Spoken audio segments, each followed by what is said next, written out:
This portion of the Rob Dibble Show is brought to you by Long Drink, gluten-free and keto-friendly. The canned cocktail with a gin kick.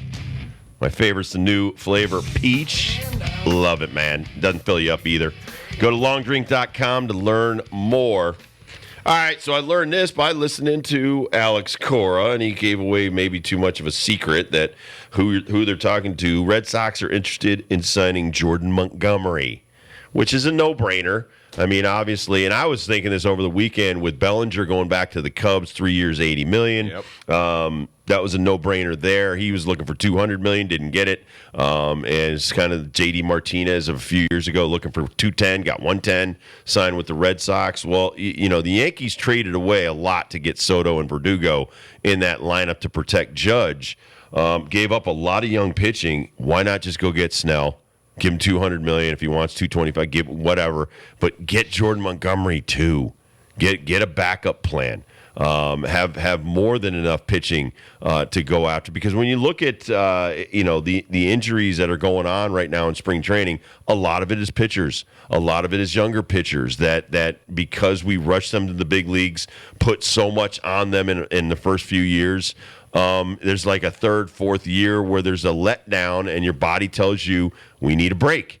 And so with, whether it's Kodai Senga, and by the way, he had the PRP, the platelet-rich plasma injection into his shoulder. They're doing everything to get these guys back on the field. So when you have two healthy free agents, one coming off a postseason run like Jordan Montgomery, which shows he's got the mental capability of carrying you in the postseason, it's kind of a no-brainer. How much do you think Jordan Montgomery's looking for? Nowhere near Snell money. Sign the dude. I'm thinking, right. Sign the dude. We have a couple of things that just happened here today. The Dodgers sent Manuel Margot to the Twins. They re-signed Kike Hernandez. That just happened. The Cardinals are signing Brandon Crawford.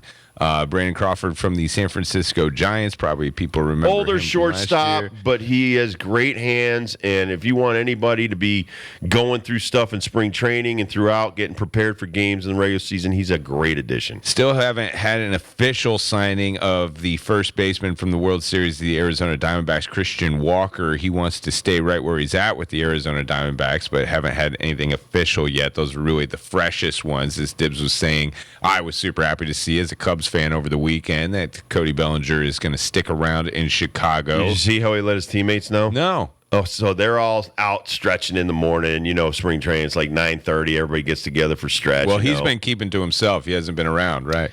He walks out in street clothes, and they just went nuts. Strobe lights, flames, confetti. It's like UConn when they introduced the team. The pyrotechnics and stuff went off, and here comes Cody. Hey, guys, I'm going to stay. Guys, it's kind of my only choice, so I'm coming back. One condition. I stay, coach stays.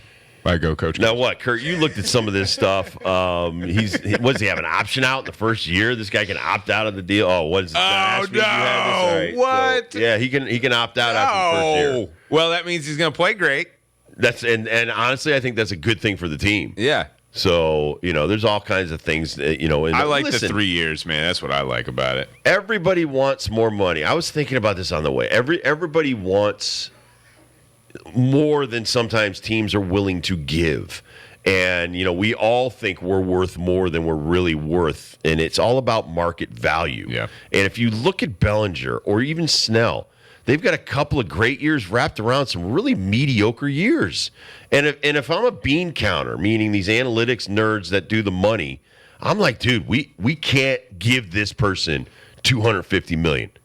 And if you do, I'm quitting. I'm not going to be involved in that, and you come back in 3 years and go, this guy is not worth what we're paying him. Same thing with Bellinger. You're looking for the biggest bang for your buck in your free agent year, and it just didn't develop. So I think the Cubs did him a favor signing him 3 years, $80 million, because it doesn't look like he had any other offers other than the Cubs. Now the question is, since Cody Bellinger is on the Cubs, one of the more position players that's getting a lot of talk that doesn't have a home is Matt Chapman. Where does he fall in the world of free agency now that Cody Bellinger is off the table? Chapman is that. Here's the problem. You look around teams who's got young third baseman. You look around teams. You're like, who needs a guy that has the talent that Chapman has, and what can they afford? All of these teams can afford to sign this guy. It's right now. Some of these teams have gone cheap, and so if you look at it, like even the Cincinnati Reds, I mean, we're going to sign all these guys, and they didn't. But then again, I'm talking to people within their organization. They have a lot of great young talent. So it's kind of like, okay, if we go with the young guys, there might be growing pains.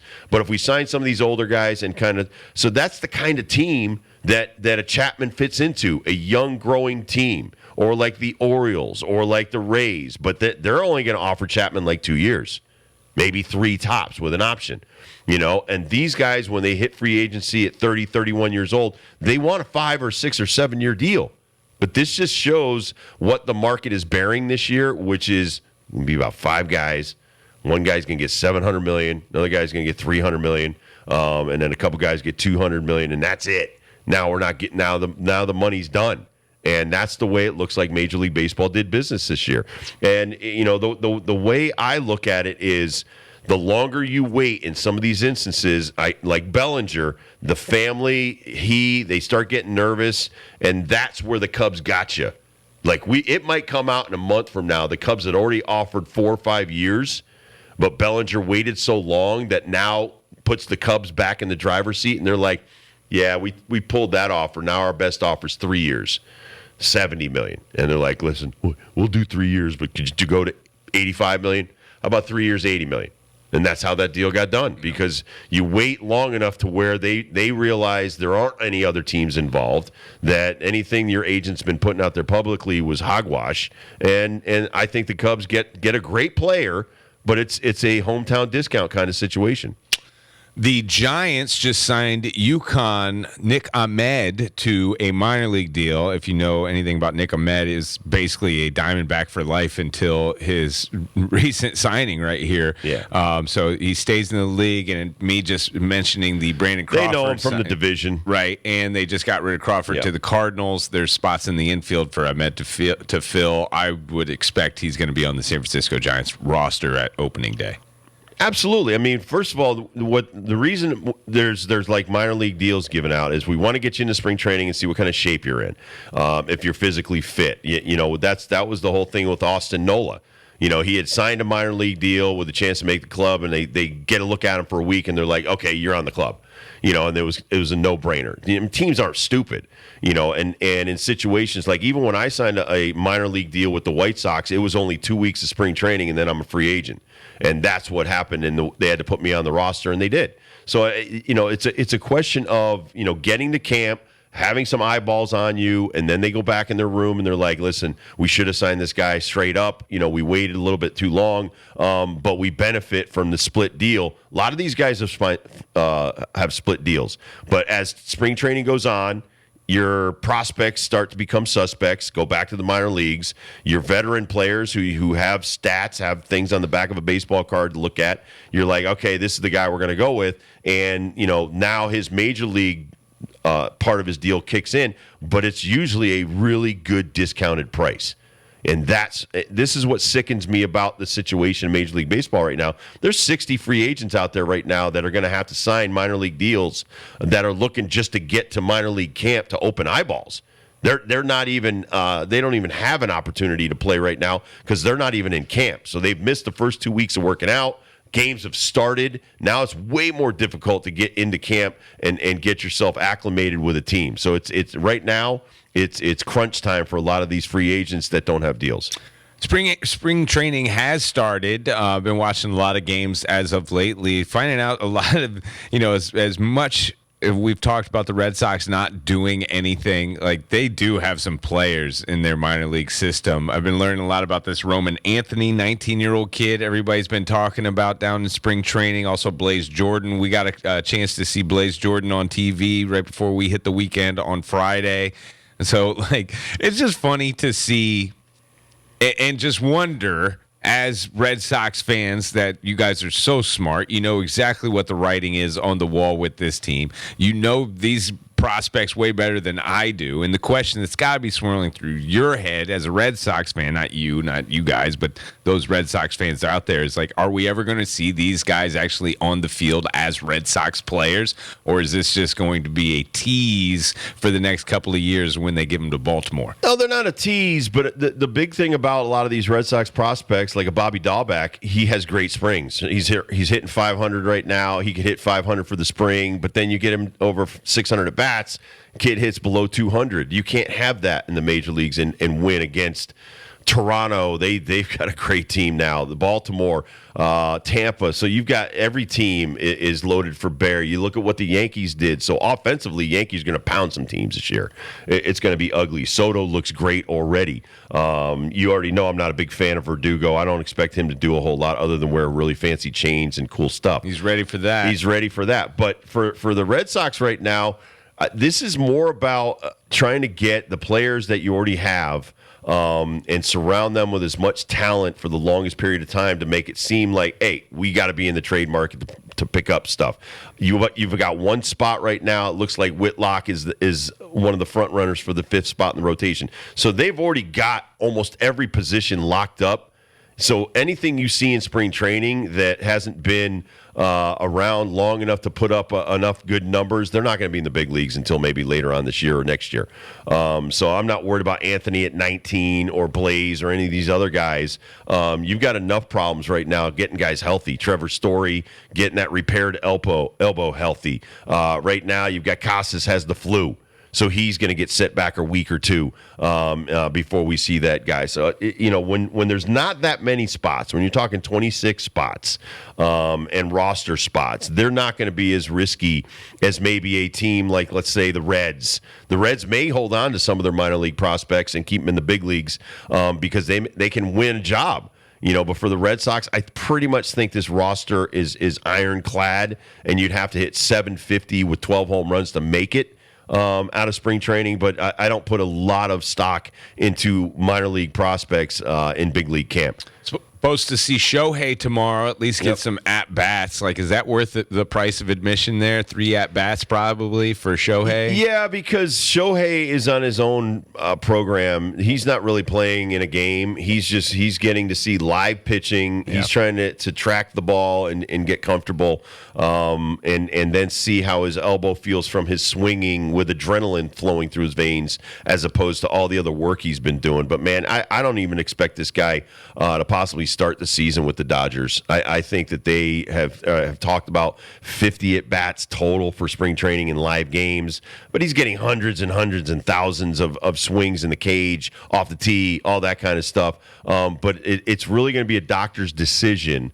on looking at, the when we did the surgery, which was in late 2023, versus do we want to risk $700 million by making this guy play in April? Plus, I'd look at where they are in the month of April in any of those cold weather states. He's probably not going to play in a lot of those. He's probably going to play in Arizona or play in California, or if they're playing games in Texas. So they might even leave him in Arizona. He might not even come back to start the season with the Dodgers. Everything depends on the day after reaction to whatever stress he puts on that elbow. I still look at this as 2 Tommy Johns in 5 years, man. There's something wrong there. It's either in his swing or it's in the way he throws a baseball. But there's something that's happening that is snapping that ulnar collateral ligament off to where we have to repair it every few years. That is, to me, on this specimen of a human, is that's what they should be looking at more so than can he hit me 40 home runs and maybe win us another championship. I want that guy to play most of this contract and earn most of this contract. So he'll be in the lineup tomorrow. Yamamoto, his counterpart on the mound, will be getting the start against the Rangers on Wednesday. That's a 3:05 first pitch. Looking forward to that. We'll be at the clubhouse on Main and Glastonbury during this time. We'll get to see Yamamoto for the first time, but spring training starts, first guy try and start like a rookie coming in or having a bunch of hype like this. What are you expecting as his teammate of a major leaguer? Like, are you expecting lights out, or are you expecting just to go through the motions? I expect this guy to probably be lights out his first couple of outings, and Even then, in spring training. And then when people get some video on this cat, they'll be a little bit different on how they approach him. But here's the problem: I don't know what lineup's going to be facing. If he's facing like a bunch of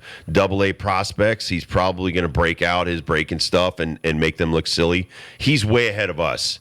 As far as Japanese pitchers, they're already in midseason form when they break out in spring training. And there's guys like, when I came to spring training, I didn't throw any breaking balls at all because I had always had shoulder issues. I always had tendonitis in my elbow, and a lot of that was from the drills and stuff like that. Like I was just telling you, guys get hurt doing the drills in the first 2 weeks more so than playing these games. Right. So if this guy throws, 1 to 3 innings, expect him to flip a few breaking balls in there and change ups. But I also think if he's smart, he's not going to show his whole repertoire.